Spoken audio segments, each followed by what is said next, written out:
Hey everybody, excuse the way I look, I just woke up. But I thought I'd give you a quick little story time. This is how my life goes, okay?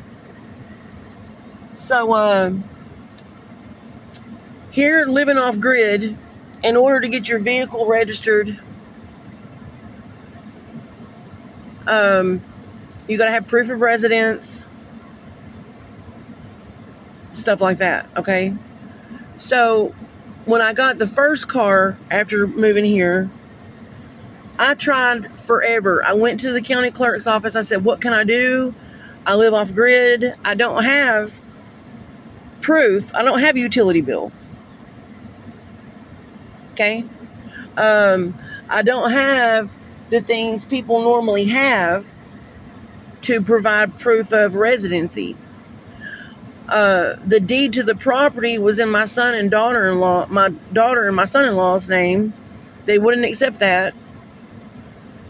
So I had to go to work. So I was driving on the previous owner's tag for a while. And yes, I know it's bad, but what could I do? Okay, I had to go to work. So I get pulled over here in Sneedville. And I explained my situation to the guy. And I said, it's not because I haven't wanted to get my tag. I've been trying. I said, you can go talk to the clerk in the clerk's office. There's a total of 2 people in that whole office. They know me. They know I've been trying to get a tag. Okay? Nobody could tell me what to do about it. I didn't know what to do about it. My first time dealing with it. So as I'm getting pulled over, he gives me, what he said was a warning to get it done. I asked him how to do it, how I could go about doing it, and he didn't know. So I went to the little convenience store where I pulled over at. When I got pulled over, I was headed that way anyway to go get gas. And the little lady in there, she's like, go to the mayor's office and go to the mayor's office. They'll give you a proof of address. I didn't know I could get that from the mayor's office. So I did. They gave me proof of address, right? He said, well, if you got that done before your court date, then they'll just dismiss it. Just come to court. Don't pay the thing. Just come to court.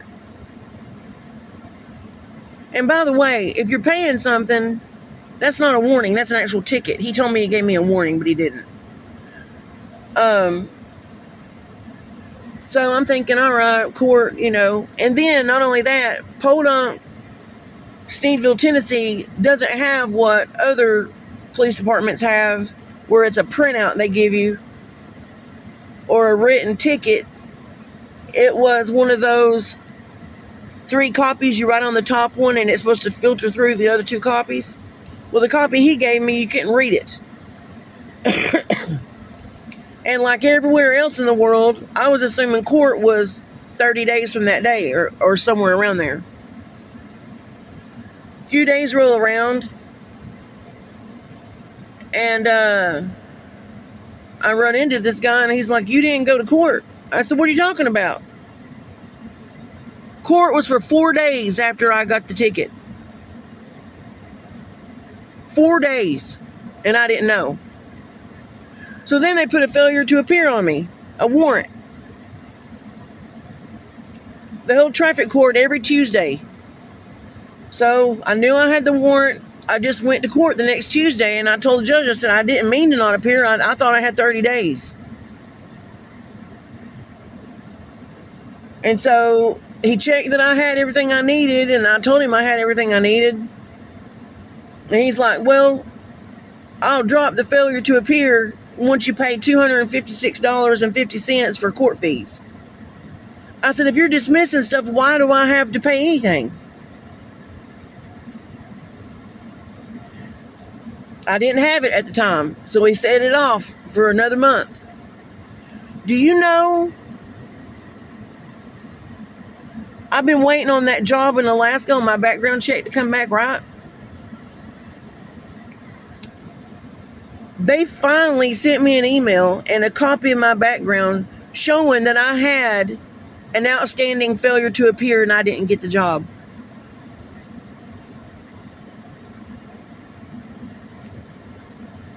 for that.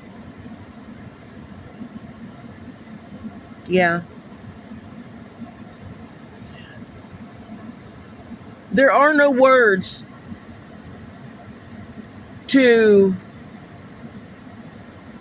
give justice to how I feel right now. I got it paid, but they ran the background check before they took it off of there. So that stupidity cost me a job. And now I don't know if they'll hire me. I don't know of any other seafood processing plants that will fly me from where I'm at there. There's some that will, reimburse you at the end of the season if you finish the season. There's some that will fly you from Seattle. I'm on the other side of the country.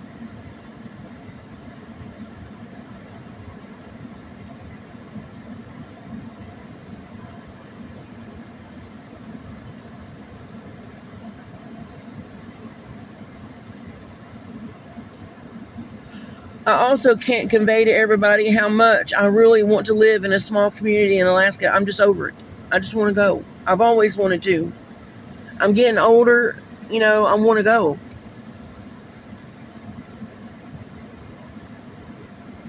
That was going to be my chance to go.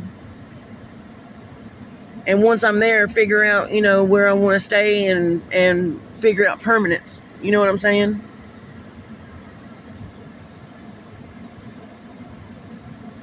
I emailed the recruiter and I said, look, this is going to be off of there in a day or two. This is just something stupid that happened. I'm not a criminal that's running from the law, I promise. And she said, well, we've already got all we need now anyway. Just apply next year.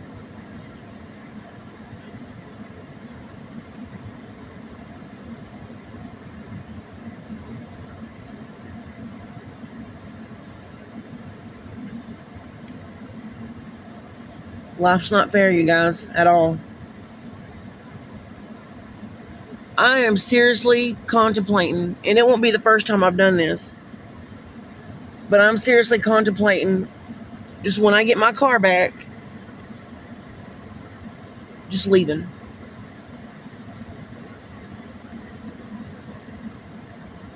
I really am.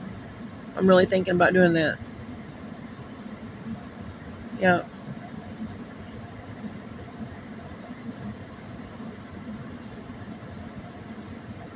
I don't know what I'm going to do now.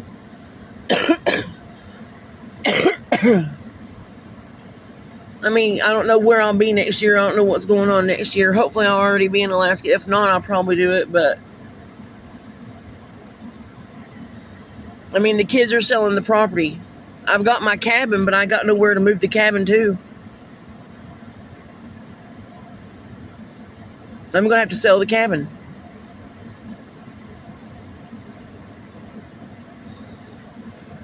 So I don't know, y'all. I don't know what I'm going to do. I really don't.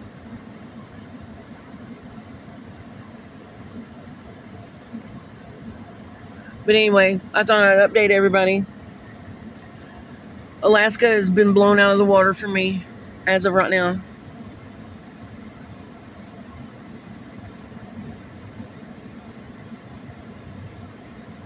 It gets old being a day late and a dollar short all the time, though, I'll tell you that. And, I got a job at Hardee's that was just going to do me just to have something until I left for Alaska, and now that's not happening. I can't make it on $10 an hour. I don't know anybody that can. So I got to figure something out, and I mean fast.